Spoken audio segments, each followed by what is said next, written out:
Good morning students and welcome two plus two biology class. इस video में जिस topic को लेके हम आए हैं आज वो है ecological adaptations. So what is adaptation?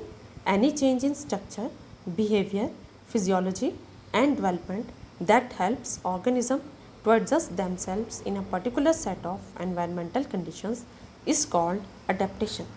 कोई भी चेंज स्ट्रक्चर में, बिहेवियर में, फिजियोलॉजी में या डेवलपमेंट में जो किसी ऑर्गेनिज्म को हेल्प करता है to adjust in a particular set of environmental conditions is called adaptations.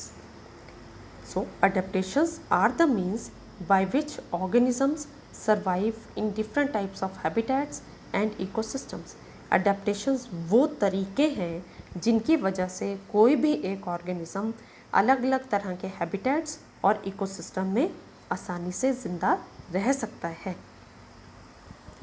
These adaptive changes do not develop all of a sudden.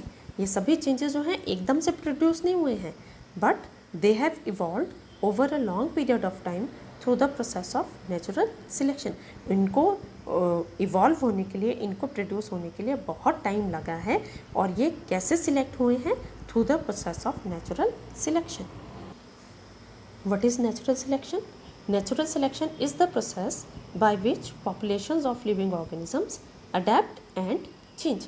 ये वो प्रोसेस है जिसकी वजह से लिविंग ऑर्गेनिजम्स अपने आप को चेंज करते हैं और एक पर्टिकुलर एनवायरनमेंट में अडेप्ट करते हैं।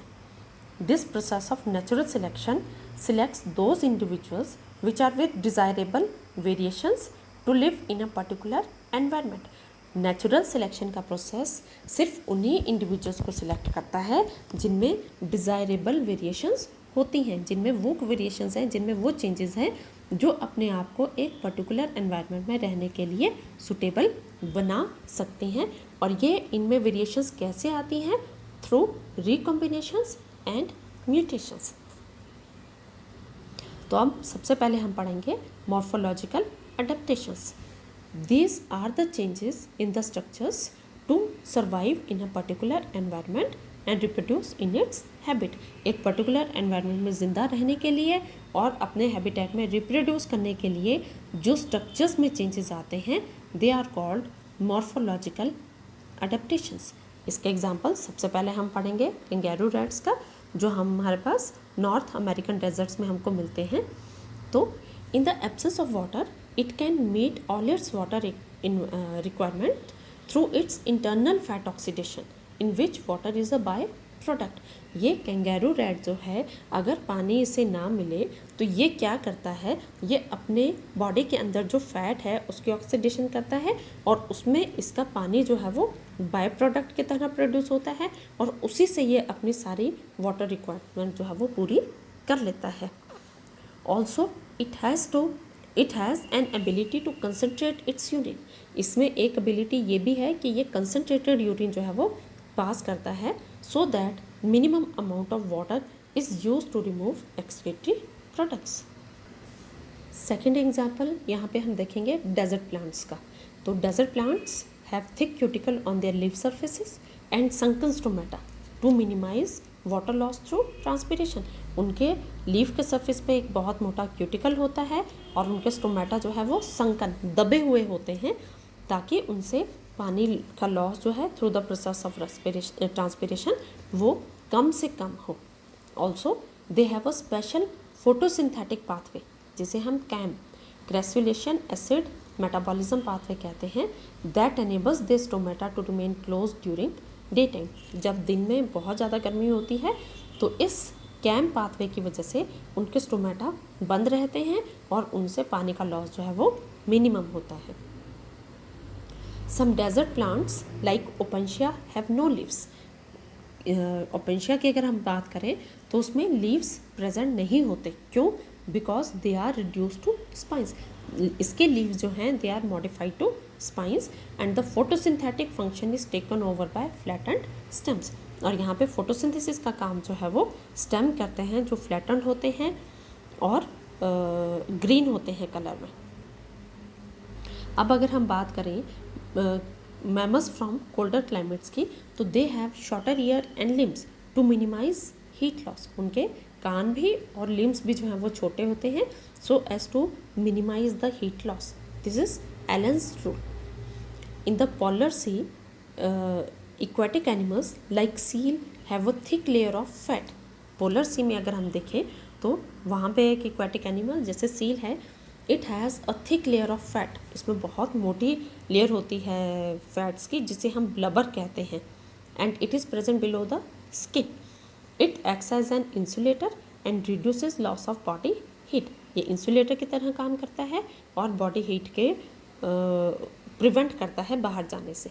इसका एक एग्जांपल हम ऐसे भी देख सकते हैं कि जो एक मोटा आदमी है और एक पतला आदमी है, मोटे आदमी को सर्दी कम लगती है जबकि पतले आदमी को सर्दी ज़्यादा लगती है। क्यों?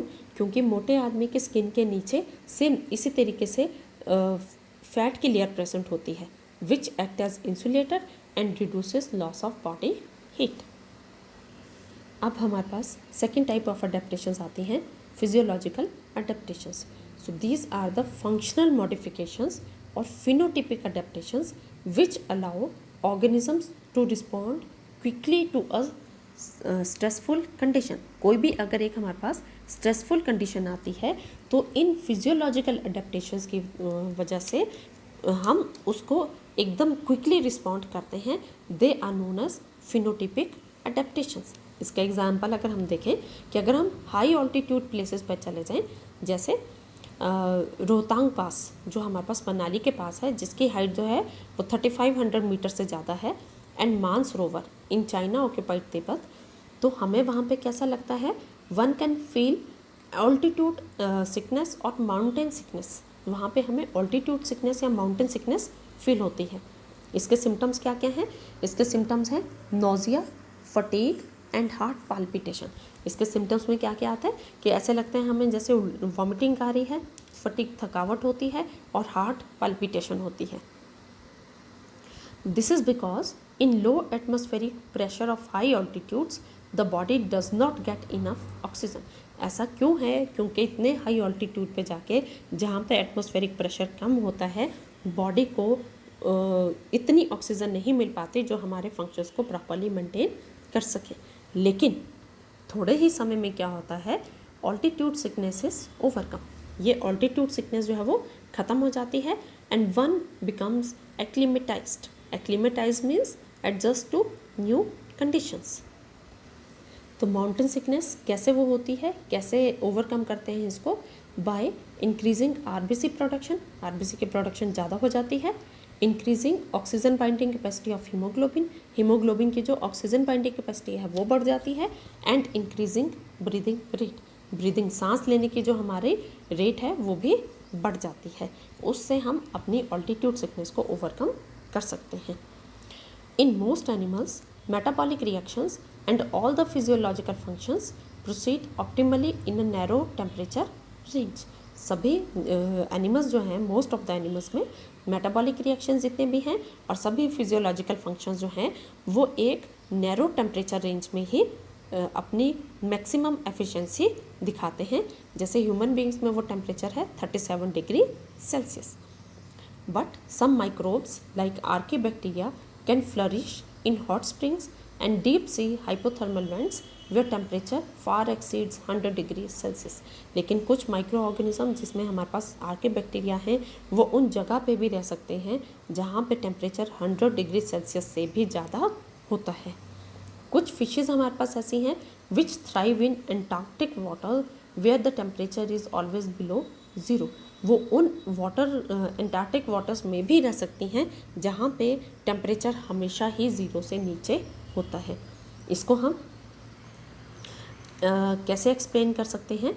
This is because organisms living in such extreme environment have adapted physiologically to survive in such conditions. उन ऑर्गेनिजम्स ने अपनी बॉडी के अंदर ऐसे चेंजेस कर दिए हैं, ऐसे फिजियोलॉजिकल चेंजेस करे हैं जिनकी वजह से वो उन कंडीशंस में ईजिली रह सकते हैं। नेक्स्ट टाइप ऑफ अडेप्टेशन जो हैं दैट इज़ बिहेवियरल अडेप्टेशंस। तो इसमें हम देखेंगे कि जो डेजर्ट लिजर्ड्स हैं that deal with high temperature of their habitat. जैसे हमको नाम से पता चल रहा है डेजर्ट, डेजर्ट में रहने वाली लिजर्ड जो हैं वहाँ पे जहाँ रहती हैं वो डेजर्ट्स में, वहाँ पे टेम्परेचर बहुत ज़्यादा हाई होता है and manage to keep their body temperature fairly constant by behavioural means. अपने बॉडी को टेम्परेचर को वो कांस्टेंट रखती हैं और कैसे रखती हैं, बाय देयर बिहेवियर। वो क्या करते हैं, they bask in the sun and absorb heat when their body temperature drops below the comfort zone. वो सन में तब जाती हैं जब उनकी बॉडी का टेम्परेचर जो है एक कंफर्ट जोन से नीचे चला जाता है, और जब उनकी बॉडी का टेम्परेचर बढ़ जाता है they move into shade when temperature begins to increase. जैसे जैसे उनकी बॉडी का टेम्परेचर बढ़ता जाता है वो शेड में मूव करना शुरू कर देते हैं। कुछ और एनिमल्स ऐसे भी हैं which escape from the above ground heat और cold by burrowing into the soil. कुछ एनिमल्स ऐसे हैं जो ग्राउंड हीट या कोल्ड से अपने आप को प्रोटेक्ट करते हैं by burrowing into the soil. Soil के अंदर घुस के उसके अंदर छोटे छोटे बिल बना के वहाँ जाके रह के अपने आप को ग्राउंड हीट या फिर कोल्ड से बचा सकते हैं। So that's all in this video. Thank you, have a nice day.